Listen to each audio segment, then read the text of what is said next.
In today's video, we're going to be talking about the secret of self-love. And I know that sounds a little cheesy, and I know that might sound a little hyperbolic and a little clickbaity, but I genuinely, sincerely think that there is a secret kind of understanding or trick to accessing self-love that I think a lot of people really don't get, really don't understand, and I want to try to spell it out here because I think self-love is one of these things that seems so mysterious and so hard to achieve for people, but it's really not.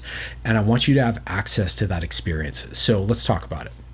So one of the double-edged swords of being on YouTube and doing these videos and, really trying to present a set of ideas out to the world is that obviously whoever's watching the video is going to vary. There's going to be some of you who are subscribers, who are consistent hardcore watchers, other people who are subscribers who watch me on occasion that don't catch every video or don't resonate with every title or topic.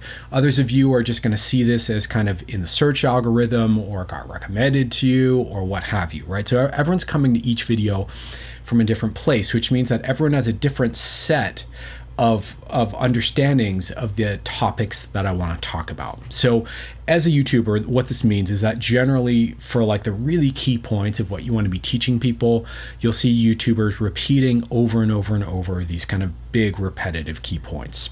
And self-love is absolutely one of these key points. It is absolutely one of the major things that I want to show you and teach you and talk about. And I think it's really just so important and so misunderstood. And so it's ironic. It's both kind of perhaps annoying. You may have heard me talk about this before, but perhaps I'll say that in a way that's a little clearer or a little more useful this time around.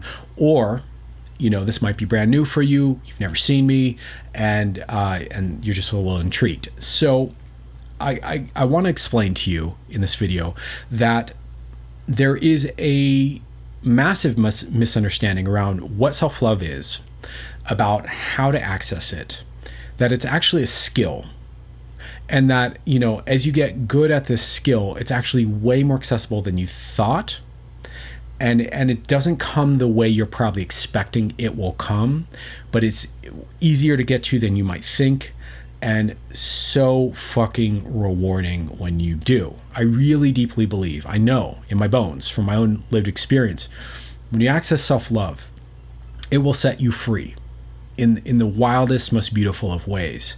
Because, your reference point for all kinds of things, relationships, your reference point for your desires, your reference point for your goals, your reference point for what a good life is, your reference point for well-being, all that changes when you have self-love occurring inside of you and you know how to experience it, you know how to access it. So let's talk about it. I want to lay out a few key ideas and try to explain this secret, so to speak, and why it's a secret, and what people misunderstand about self-love. We're going to start there. Then we're going to talk a little bit about how you actually get there. So let's get into it. So what are the major misconceptions that we see online about self-love, right? So if you're anywhere chronically online, whether that's, social media or YouTube or Reddit or yada, yada, yada, if you're in the mental health space at all or the personal development space at all, surely you see all these people talking about self-love. It's almost a nauseating cliche, let's be honest.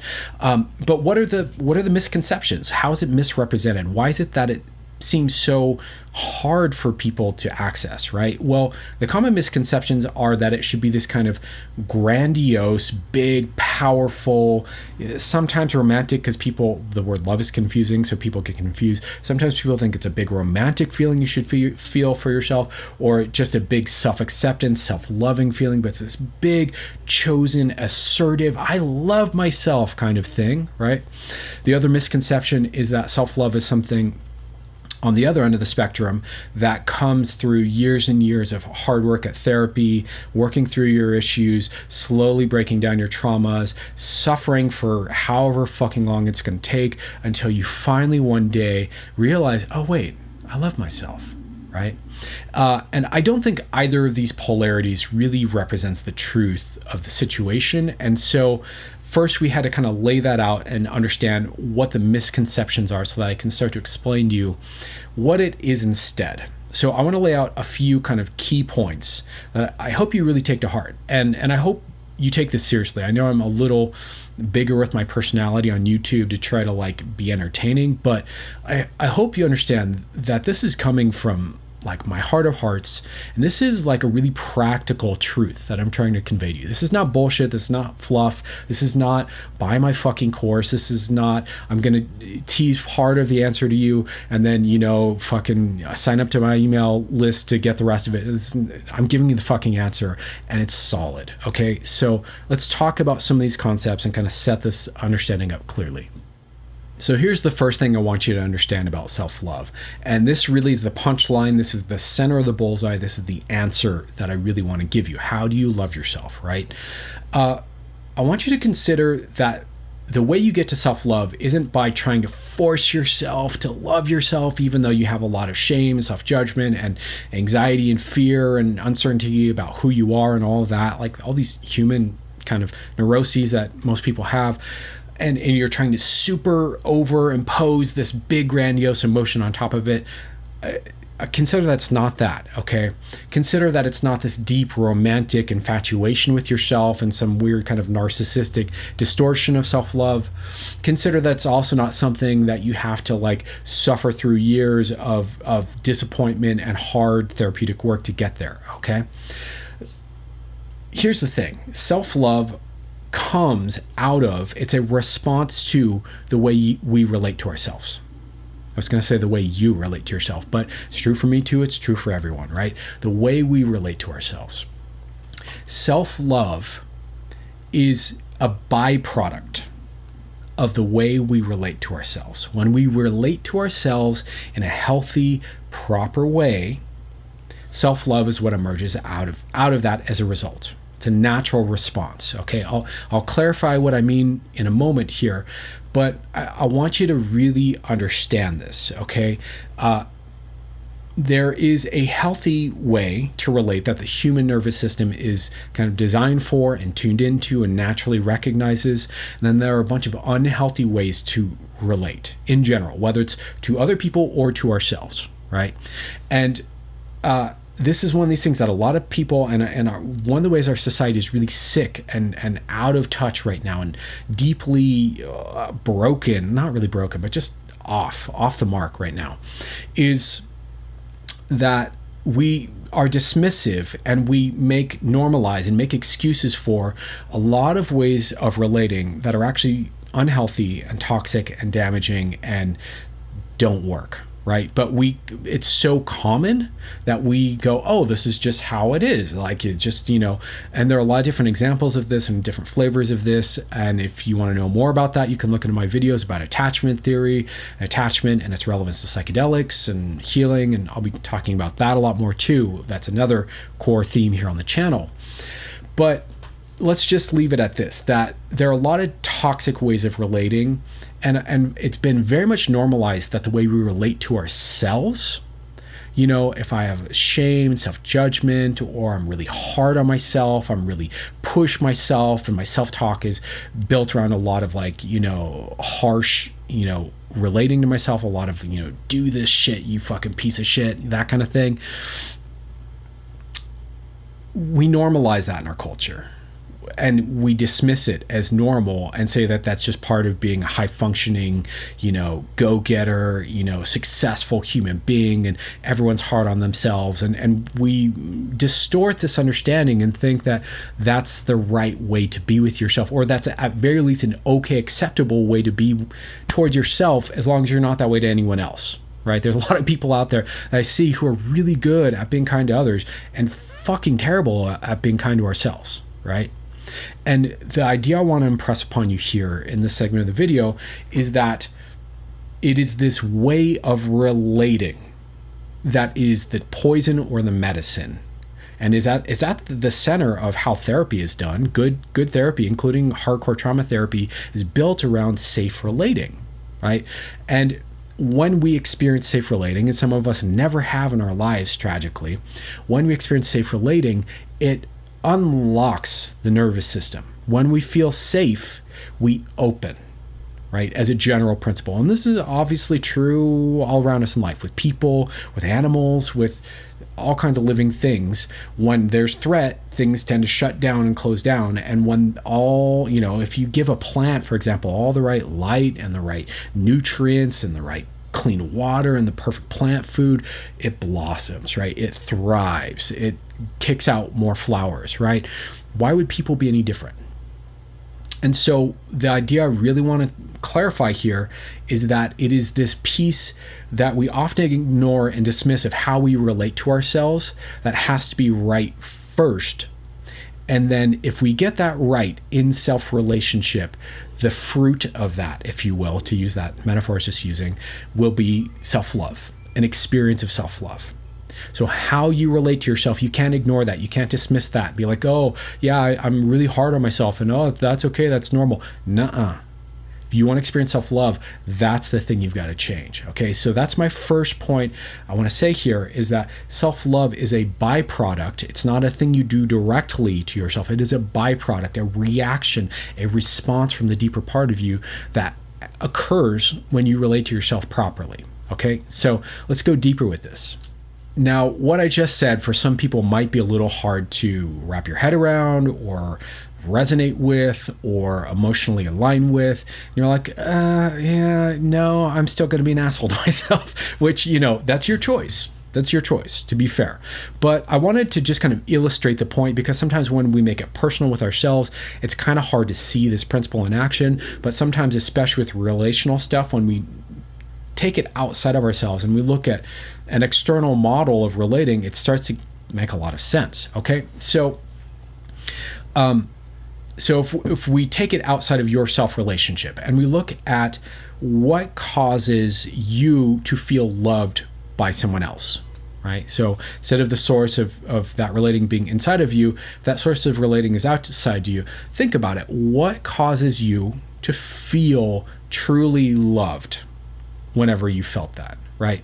And I'm gonna offer that there may be a lot of different examples and answers to this. And for some of you, some of that might even be kind of based in some wounding, and there's some misunderstandings of what real love is and blah blah blah.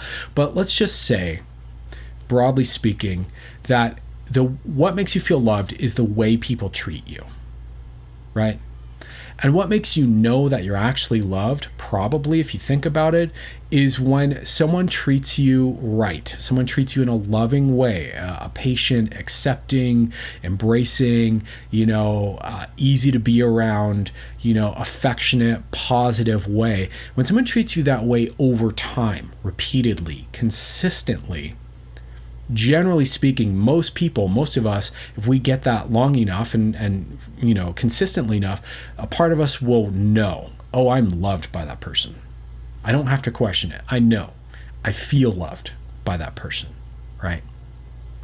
Now, what I'm going to say is that essentially it's the same thing internally. That, when we relate to ourselves in a proper way, that is essentially through this, what I call the lens of secure attachment, if you want to think of it that way, or you can think of it as relating to yourself through, the skill of safety, that if you do that consistently enough and properly enough, if you understand how that's done and you do that regularly enough with yourself, what's going to emerge out of you is this profound feeling of feeling loved. By who? By yourself, right? So self-love, again, isn't this grandiose thing? It's a deep response to right relating with yourself. Okay, so I hope this makes sense. If you haven't had that with a person, maybe you've had that with an animal, right? So imagine, same thing, if you're consistently, like say there's a scared dog, like for example, a little self-disclosure here, I'm always trying to win over the stray dogs in the neighborhood here and make friends with them and try to feed them a little bit and be kind and help them feel some safety, right? And so it's the same thing with the dog, right? Where if they're a little nervous, they're a little skittish, they don't know if they can trust you, if you're consistently kind and chill and patient, and you give them a little food and you let them come and go, and maybe they're not ready to be pet, but one day they're around you and you can pet them a little bit, and you kind of ease into giving them safety signals over time that says, hey, I'm not going to hurt you, hey, I'm safe, hey, I'm here to just be a presence with you. Eventually they will feel safe with you, right? And they'll register that, and you can see it in their body language and how they respond to you. Usually they'll be enthusiastic to see you and excited and all that, right? So what I'm trying to say here is essentially not that we're dogs on the inside, but it's the same process with ourselves. We want to be relating to ourselves in a consistently kind, attuned, compassionate, gentle, accepting way, right? That really leaves behind a lot of the dismissal, a lot of the self-judgment, a lot of the shame, a lot of the kind of anxiously trying to control ourselves, manipulate ourselves because we're not enough in some way, what have you.